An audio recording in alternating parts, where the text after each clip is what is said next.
Para a mensagem dessa noite, eu peço a todos que abram suas Bíblias no texto que nós usamos hoje pela manhã, primeira carta aos Coríntios, capítulo 15. Nós leremos apenas o versículo 58. Primeira carta de Paulo aos Coríntios, capítulo 15, apenas o versículo 58.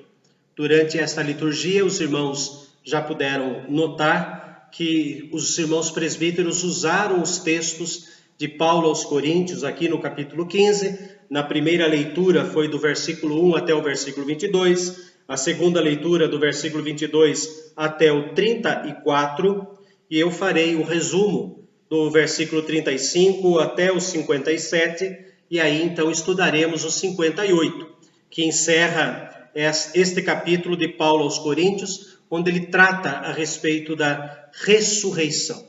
Então, primeira carta aos Coríntios, capítulo 15, versículo 58. Portanto, meus amados irmãos, sede firmes, inabaláveis e sempre abundantes na obra do Senhor, sabendo que no Senhor o vosso trabalho não é vão. O nosso trabalho nunca será à toa.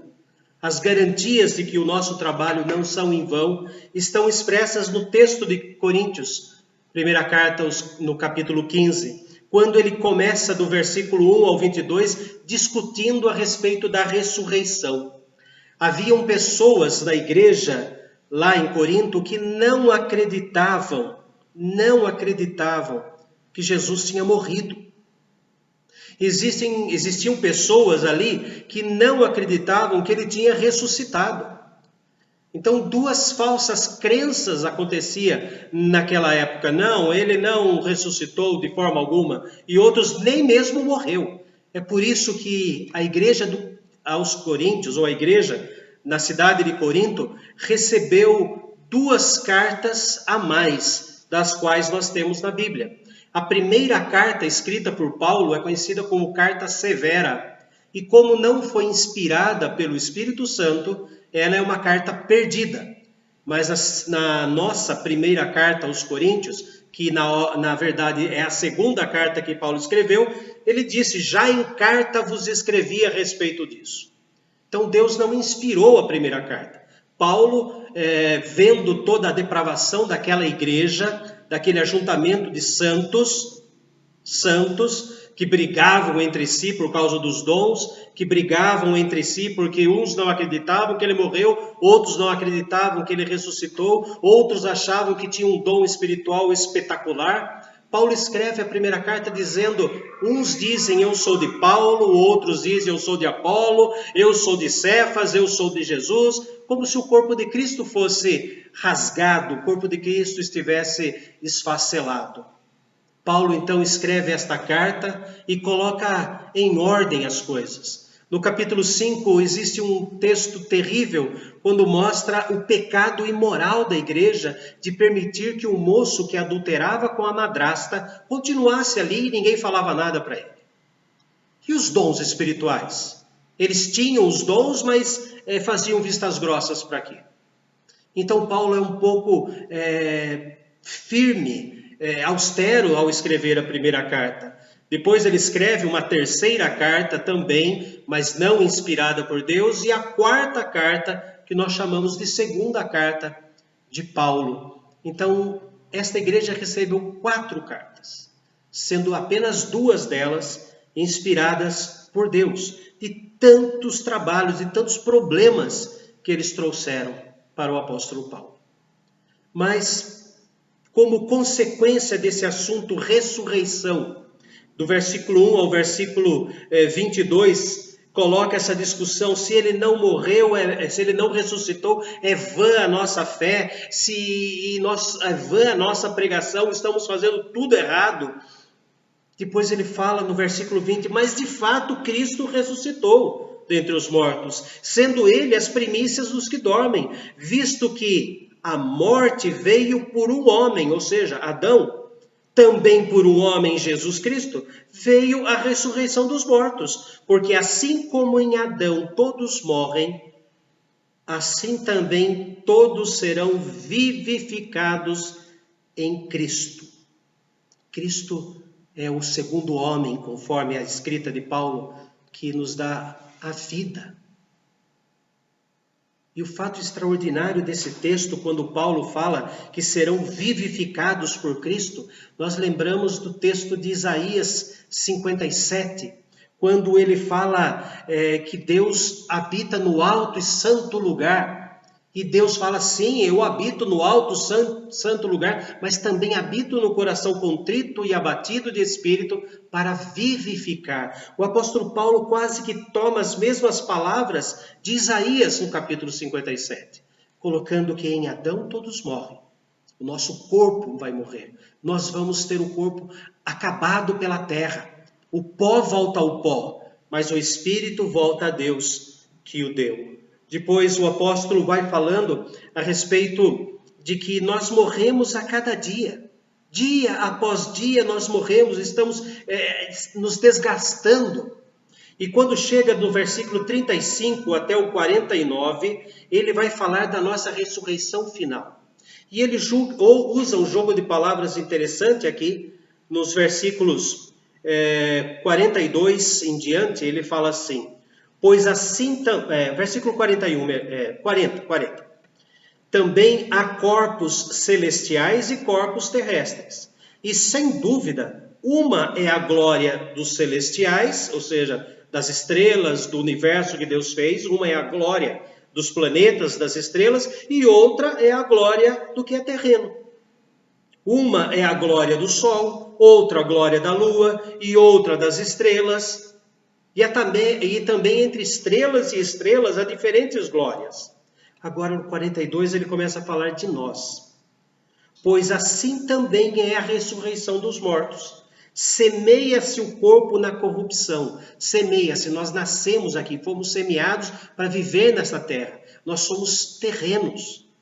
E a nossa constituição física e espiritual é terrena. Mas com a vinda do Senhor Jesus e com as promessas dele, a morte e a ressurreição dele, nós seremos colhidos, vamos dizer assim, fomos semeados nesse corpo, desse terreno, nesse planeta. O nosso corpo padece por causa da semeadura da nossa vida aqui na terra, mas ressuscita em incorrupção. A ressurreição, o nosso corpo não vai se acabar, não vai ser destruído. Versículo 42 ainda, semeia-se em desonra, ressuscita em glória. Por mais que nós amemos ao Senhor Jesus, por mais que busquemos a santificação, nós ainda somos pecadores, ainda falhamos. E o apóstolo Paulo deixa isso muito claro na carta aos Romanos, capítulo 7, quando ele diz que nós queremos fazer o bem, mas o pecado é que acabamos fazendo, porque o pecado ainda habita em nós, não como dono desse corpo, porque o dono agora é o Senhor Jesus, mas como um clandestino que entrou, alguém que invadiu este lar e fica fazendo com que cada um de nós tenha o seu ponto fraco e falha. E Paulo entra num desespero em Romanos 7 e fala, desventurado o homem que sou. Mas imediatamente vem a palavra de misericórdia. No capítulo 8, agora, pois, nenhuma condenação há para os que estão em Cristo Jesus. Então, semeia-se o corpo em desonra. O nosso corpo é desonrado pelos nossos pecados, pelo nosso temperamento estourado. Mas, ao ressuscitar, isto nosso vai ser ressurreto em glória. Semeia-se em fraqueza, todos nós somos fracos, mas ressuscita-se em poder. Semeia-se o corpo natural, a nossa mente é alimentada pelo que é natural, a nossa consciência é alimentada pelo nosso meio ambiente. A consciência não é a voz de Deus. A consciência não é voz de Deus. Porque se fosse voz de Deus, por que ele diz para um grupo de cristãos, não coma carne, e para outro grupo diz, pode comer? Deus não brinca. A nossa consciência é criada pelo nosso meio ambiente, onde nós vivemos que a nossa consciência é alimentada. E quando ela é alimentada pela palavra de Deus, então sim, a consciência passa a ser um instrumento de Deus. Paulo disse aos Filipenses, tudo que é puro, tudo que é justo, tudo que é amável, tudo que é de boa fama, isso ocupe o vosso pensamento. É por isso a razão de ser da escola dominical, a razão dos grupos familiares, a razão dos estudos de meio de semana, a razão dos cultos, a razão dos pais terem que fazer culto com seus filhos, ensinarem os seus filhos no caminho em que devem andar, para que a consciência deles sejam alimentadas com a palavra de Deus e assim passa a ser um instrumento de Deus. Mas semeia-se o nosso corpo natural, diz o texto, que ainda, por mais que a nossa mente esteja repleta de Jesus, de textos bíblicos, ainda temos a inclinação da carne. Mas ele diz aqui, ressuscita corpo espiritual, tudo aquilo que já é puro, já é limpo. Nós morremos, e morremos porque o nosso corpo tem que morrer à condenação que Adão e Eva receberam. Mas a nossa alma, diz o texto, ela é espiritual e Deus a toma para si. É isto que vai para os céus e fica lá nos céus, no Apocalipse 7, diante do trono, e no Apocalipse 19, quando Jesus desce à terra, então este coral do céu, do Apocalipse 7, toma parte do exército que há nos céus e vem, conforme primeira carta aos Tessalonicenses 4, tocada a última trombeta, vem com o Senhor nos ares. E os que estiverem vivos serão elevados às alturas, serão purificados, e então o Senhor trará todos na terra, ressuscitará a todos, se assentará no trono da sua glória, como Mateus escreve, e aí então ele dá a sentença final. Vinde benditos de meu Pai, ou apartai-vos de mim, malditos. É isso que o apóstolo Paulo está falando nesse texto, que parece complicado, mas o nosso corpo natural é natural e naturalmente vai morrer. Mas o corpo espiritual está nas mãos do nosso Deus. Ele nos mantém desta forma. Estas são duas das primeiras motivações para o versículo 58. De fato, Cristo ressuscitou. De fato, a nossa ressurreição, nós seremos santos. Por isso que a partir do versículo 50, ele fala o seguinte, porque, versículo 53, porque é necessário que este corpo corruptível, ou seja, corpo natural, semeado em fraqueza, semeado em desonra, semeado em corrupção, é necessário que esse corpo corruptível que se estraga se revista de incorruptibilidade, se revista de um corpo puro que o Senhor vai nos dar no dia da ressurreição. O corpo, não podemos afirmar se vai ser semelhante ao que Jesus era aqui na terra, porque nós jamais teremos a mesma essência de Jesus, jamais seremos verdadeiramente homens, verdadeiramente Deus, mas um corpo que não mais há de pecar por toda a eternidade. Esta é a bênção da esperança que nós temos através da ressurreição. Diz ainda no versículo 53, e o corpo mortal se revista de imortalidade.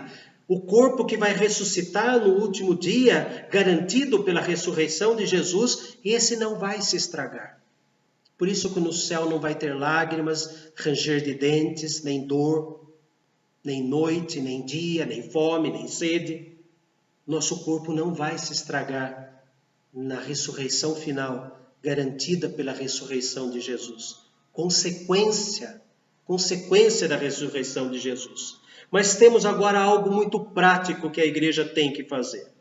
No versículo 55 que estudamos hoje pela manhã, onde está, ó morte, a tua vitória? Onde está, ó morte, o teu aguilhão? Aquela lança com uma ponta de ferro que servia para cutucar os bois, e também aguilhão era um outro nome que se dava para o ferrão do escorpião.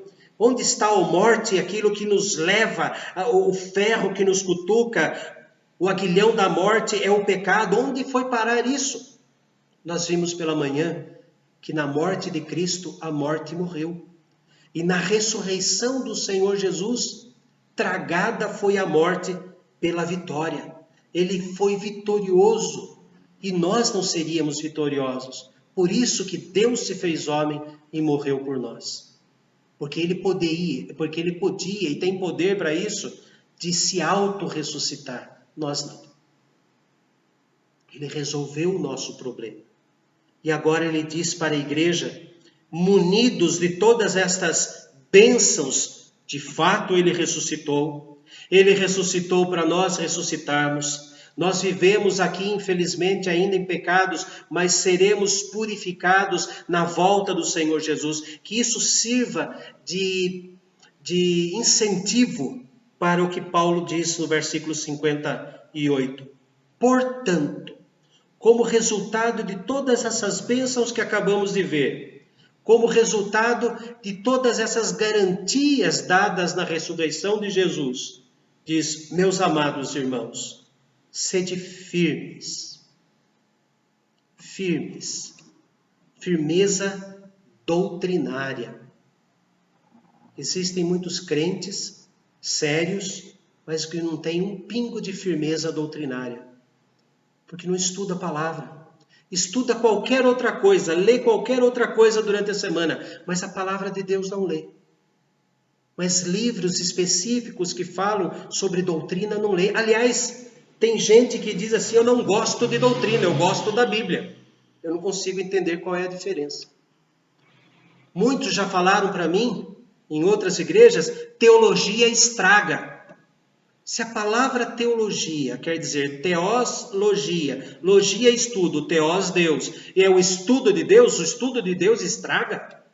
O que estraga é aquele que não entende, aquele que não tem paciência, aquele que não conhece, aquele que não estuda. E aqui fala da firmeza, sede firmes. Uma firmeza doutrinária igual a que o apóstolo, igual ao que Lucas diz em Atos dos Apóstolos, capítulo 2, e perseveravam na doutrina dos apóstolos. Sede firmes na doutrina dos apóstolos. Elas estão na Bíblia. As doutrinas que o Senhor deseja para nós estão na Bíblia. E não em outras coisas, não no pensamento de A, B, C e D, pastor fulano, pastor cicrano. Essa noite tive uma revelação. É o que a doutrina dos apóstolos, perseverança, firmes. E ele usa uma segunda palavra aqui, inabaláveis. Além de firmes, inabaláveis. Como se fosse, por exemplo, plantando um poste de ferro. Ele está firme, ele é de ferro, nenhum vento vai quebrar esse poste, mas o chão, o piso onde ele foi colocado está fofo ainda, mas o vento pode abalar e ele vai balançar. Não adianta achar que é firme se não tem um solo, se não estamos alicerçados na rocha. É o que o Senhor Jesus nos disse lá no Evangelho. Uns constroem as casas na areia e outros constroem sobre a pedra. Por mais que a parede seja firme, ela não tem alicerce na areia. A areia não vai segurar o alicerce. Então o apóstolo Paulo está dizendo isso. Além de firmes, sejam inabaláveis. Tenham a sua firmeza fundamentada na rocha. Que seja Ele mesmo, o Senhor Jesus. E depois fala assim, e sempre abundantes. Não qualquer coisa. Abundantes. Significa que além de encher o copo, ainda continuo colocando mais e mais e mais e mais, até que transborde. A palavra poderia ser traduzida aqui como sempre transbordantes. Nós não sabemos qual obra que nós praticamos que Deus vai usar para chamar alguém. Isso cabe a Ele. Ele tem o livro da vida, Ele tem o nome dos salvos, Ele vai usar as nossas atitudes para que as nossas atitudes chamem alguém. Mas quais atitudes? Eu não sei. Então sejam abundantes, transbordem de atitudes, de obras para o Senhor. Mas eu faço isso, faço aquilo, pastor, e nunca dá certo, e nada, e não consigo ver os frutos, por mais que eu me esforce, eu não vejo os frutos. A continuação do versículo. Sabendo que no Senhor o vosso trabalho não é vão. A palavra vão é soco no ar. E quando alguém dá um soco no ar, ele faz papel de bobo e pode fazer uma luxação no braço. Só ele que sofre. Então, ele está dizendo que as nossas obras não são em vão, não são como um soco no ar. O nosso trabalho não é em vão, Deus vai fazer frutificar. O Senhor deixou bem claro para Isaías, e ele escreveu que a palavra não volta vazia, mas sim ela cumpre o percurso. Ela cumpre a razão de ser. Ela cumpre aquilo que Deus determinou para ela cumprir.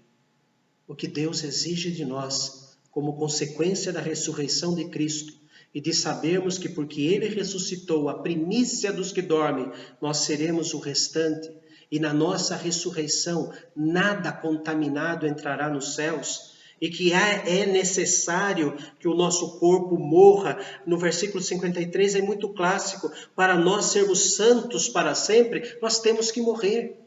A morte para o cristão é o momento em que a santificação que não conseguimos na terra por completo, por mais que se viva, a morte é o momento em que Deus completa a nossa santificação para a entrada nos céus. Nós já lemos esta semana, e leio de novo, o texto do Apocalipse 21, versículo 27. Apocalipse 21, 27. Nela, no céu, na Nova Jerusalém,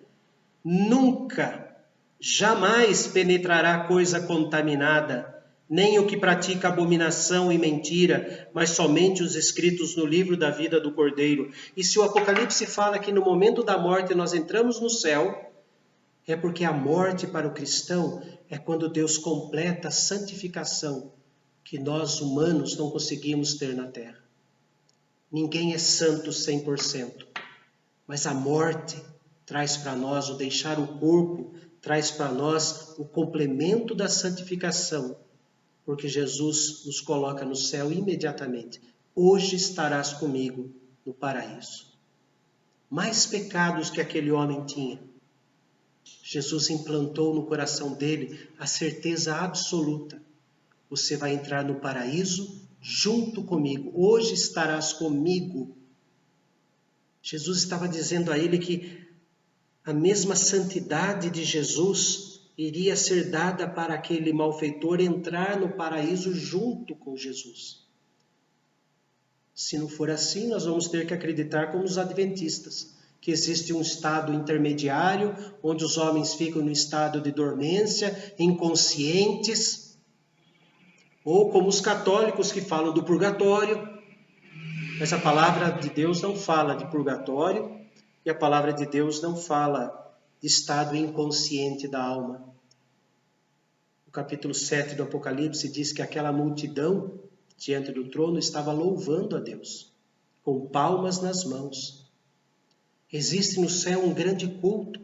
E se os irmãos lerem o Apocalipse com calma, vão notar que existe um canto e contracanto. Os anjos cantam algumas palavras e os mortos remidos que já estão nos céus cantam outras. É interessante quando fazemos esta ligação dos dois grupos cantando. O grupo daqueles que nunca pecaram, os anjos, cantam sobre o poder de Deus. E quando fala dos remidos cantando, sempre estão dizendo assim: digno é o cordeiro que foi morto. Notem isso.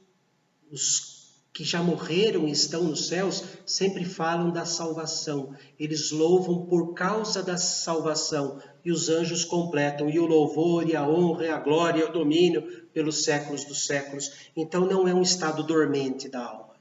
Nós não estamos em estado inconsciente da alma. Os adventistas estão errados. O texto fala: sede firmes. Tenham firmeza doutrinária, sejam inabaláveis, que a firmeza doutrinária esteja na fundação certa, correta, que é o Senhor Jesus, e abundantes na obra do Senhor. Não esta, aquela ou aquela outra obra, mas em tudo que fizer, abundante na obra do Senhor, sabendo que no Senhor o vosso trabalho não é vão. O apóstolo Paulo aos Coríntios, capítulo 10, 31, ele fala como esta abundância na obra do Senhor acontece. Primeira carta aos Coríntios 10, 31 diz: Portanto, quer comais, quer bebais ou façais outra coisa qualquer, fazei tudo para a glória de Deus. Qualquer coisa que façamos para a glória de Deus é uma obra abundante, seja uma obra transbordante e atinja os corações daqueles que ainda não sabem quem é o nosso Senhor, quem é o Deus amoroso, quem é o Pai e por que Cristo morreu e ressuscitou, para nos garantir a eternidade no céu, alegria abundante. Sejam firmes, inabaláveis e sempre abundantes na obra do Senhor.